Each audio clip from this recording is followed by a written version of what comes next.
নমস্কাৰ মই পপী কলিতাই আপোনালোক আটাইকে স্বাগতম জনালো সেৱা জনালো দিহানাম বিষয়ে মানে দিহানামৰ সাৰ্টিফিকেটৰ কথা বহু মানুহে মোক ফোন কৰি আছে খবৰ লৈ আছে বাইদেউ কেতিয়াকৈ হ'ব আৰু বহাগৰ 10 তাৰিখে দেখোন সাৰ্টিফিকেট দিয়াৰ কথা আছিল কি পৰ্যায় হৈ আছে সাৰ্টিফিকেটখিনি আমি পাম নে নেপাম বিভিন্ন ধৰণৰ প্ৰশ্ন কৰি মোলে ফোন আহি আছে আৰু সেই ফোন কেইটা মই নধৰা নহয় সবৰে ধৰিছো আৰু যদি হেদিনাও ধৰিব নোৱাৰো পিছত হলেও ফোনটো কল বেক কৰি মই জনাইছো মই এটো কথাই কব গৈ আছো দিহানাম ভাগ হওতে আমাৰ যিখিনি কৰ্মকৰ্তা আছিল বহু সমস্যাৰ সন্মুখীন হ'বলগীয়া হৈছে আমাৰ জেগাক লৈ আৰু মানুহৰ কথাক লৈ পাৰমিশনক লৈ এনেকুৱা সন্মুখীন আমি হৈছো আপোনালোকে যি সকল আয়ে পঞ্জীয়ন কৰিছে তেওঁলোকে ঘৰতে আছে দৌৰিব লগা হোৱা নাছিল কিন্তু আমি কৰ্মকৰ্তা সকলে বহুত দৌৰাদৌৰি কৰিব লগা হৈছে যেতিয়া আমি একগোট হ'ব লগা হৈছে কমিটিখনত থকা আটাইবোৰ মেম্বাৰে নোৱাৰিলেও ওচৰত থকা কিনিয়ে একগোট হ'ব লগা হৈছে যিয়ে নহওক সভাপতি মহোদয় আৰু সম্পাদিকা মহোদয়ায়ে দুইগৰাকীয়ে কৈছিলে যে সাৰ্টিফিকেটৰ সম্পৰ্কে অকল সভাপতি আৰু সম্পাদিকাই আগভাগ ল'ব আৰু সব কথা তেওঁলোকৰ মতে হ'ব গতিকে মই মোৰ হাতত কোনো ৰিজাল্ট নাই সাৰ্টিফিকেটটো কেনেকৈ দিয়া হ'ব কি কথা আৰু বাপে মোৰলে মাজে মাজে ফোন কৰি আছে মই তেখেতক খুধাত তেখেতে কৈছে মানে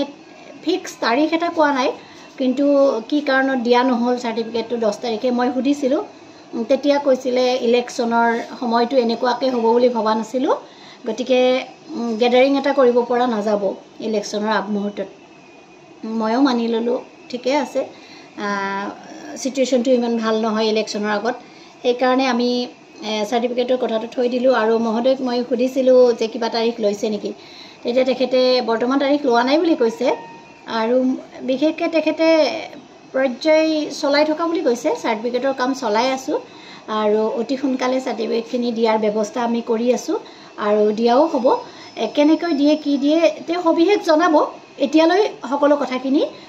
মোৰ তাত আহি পৰা নাই সেইকাৰণে মই আপোনালোকক জনাব পৰা নাই কিন্তু নিশ্চিন্ত থাকক সাৰ্টিফিকেটখিনি তেখেতে দিম বুলি কৈছে এটো মোৰ ভাষ্য নহয় আইসকল মই বাৰম্বাৰ কৈছো এই সভাপতিয়ে কোৱা কথা কৈছো মই আপোনালোকক মই নিজাকে একো ক'ব নোৱাৰো আৰু যিহেতুকে সভাপতি আৰু সম্পাদিকাই আগতে কৈছে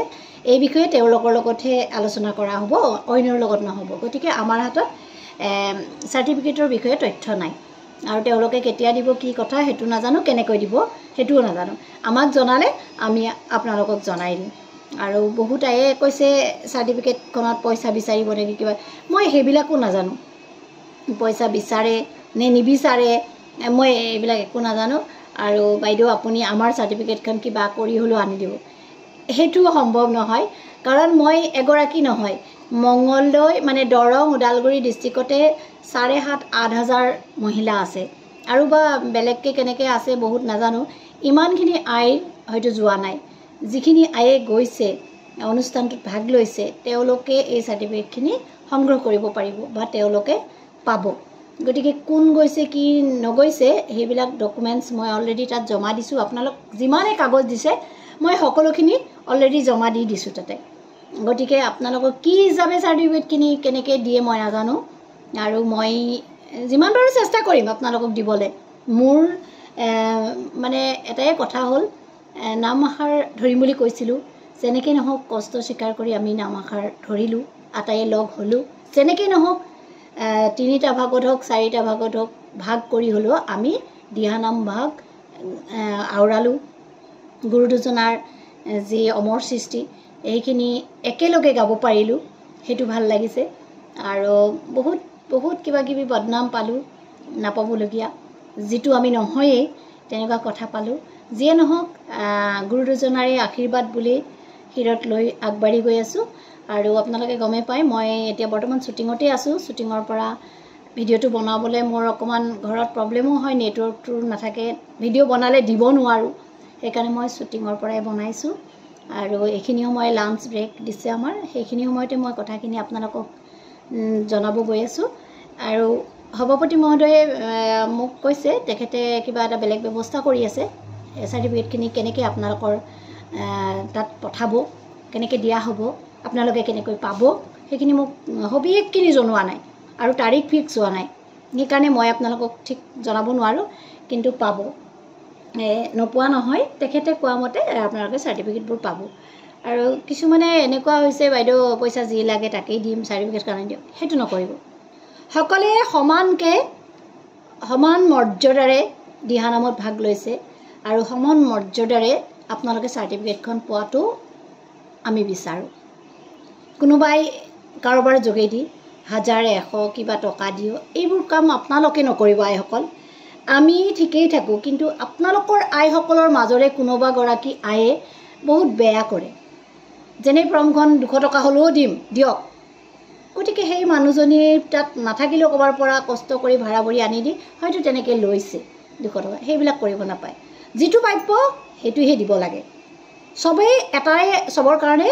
মানে আইনখন যেনেকৈ চবৰ কাৰণে একে, গতিকে আপোনালোকৰ কাৰণে চাৰ্টিফিকেটখন চবেই একেধৰণে পোৱাটো মই বিচাৰোঁ। কোনোবাই যদি 2 টকা দিছে,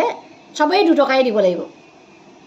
বেলেগ ডিষ্ট্ৰিক্টত গুচি গ'ল কাৰণে যে বেছি পইচা, সেইটো নহয়, সেইটো হ'ব নালাগে। যি কৰে এটাই হ'ব লাগিব নিয়ম, আৰু ঠিক তেনেকৈয়ে আপোনালোকে চাৰ্টিফিকেটখিনি পাব চাগে। আৰু যদি কিবা আৰু সবিশেষ গম পাওঁ মই আপোনালোকক জনাম, আৰু সভাপতি মহোদয়ে মোক নজনোৱাকৈ নাথাকে, জনাব কেনেকৈ আপোনালোকক দিয়া হ'ব চাৰ্টিফিকেটবোৰ। আৰু তেওঁ সেই বিষয়ে কাম আগবঢ়াই গৈয়ে আছে, আৰু বিশেষকৈ মই দেখা নাই, তেখেতে মোক কোৱাটো মই শুনিছোঁ, আপোনালোকক জনাইছোঁ। গতিকে বিশেষ ক'বলগীয়া নাই। এইখিনি কৈ মই ভিডিঅ'টো শেষ কৰিব ওলাইছোঁ, কিন্তু ভিডিঅ' শেষ কৰাৰ আগত এটা অনুৰোধ কৰোঁ, যিমান পাৰে আপোনালোকে ভিডিঅ'টো শ্বেয়াৰ কৰক, সকলো আয়ে যাতে পায়। অসমৰ যিমান কেইগৰাকী আই আছে, আপোনালোকৰ যিমান গ্ৰুপ আছে, চবতে এই ভিডিঅ'টো পঠিয়াই দিয়ক, সকলোৱে জানক। নহ'লে সকলোৱে ফোন কৰিব, আমি প্ৰত্যেকে ফোনটো ধৰা আমাৰ মানে অলপ অসুবিধা হয়, কাৰণ বিভিন্ন কামত ব্যস্ত থাকোঁ। কোনোবাই পাকঘৰক লৈ ব্যস্ত, ঘৰখনক লৈ ব্যস্ত, কোনোবাই টিচাৰ হয়, কোনোবাই কিবা হয়, বহুত কাম, চবৰে কাম আজিকালি, কোনো এনেই নাথাকে, চবেই কামতে থাকে দেই। মই সেইটো ক'ব বিচাৰিছোঁ। সেইকাৰণে আপোনালোকে, আৰু যিসকলে নতুন চাইছে, ছাবস্ক্ৰাইব কৰিব অন্য ভিডিঅ'বোৰ, তেতিয়া পটককৈ আপোনালোকে পাই যাব। আৰু কমেণ্টত সুধিব পাৰে, কমেণ্ট কৰি জনাব পাৰে। আৰু লাইকটো কৰিবলৈ আপোনালোকে পাহৰে। লাইকটো কিয় দবাই নিদিয়ে মই বুজি নাপাওঁ। লাইকটো কৰিব, ভাল লাগে, মনোবলটো বেছিকৈ বাঢ়ে। আৰু ভাল লাগে কি, আপোনালোকে মোক লাইক কৰিছে, তাৰমানে মোক সমৰ্থন কৰিছে, সেইখিনিয়ে ক'লোঁ আৰু বিশেষ নকওঁ। আজিলৈ আহিছোঁ।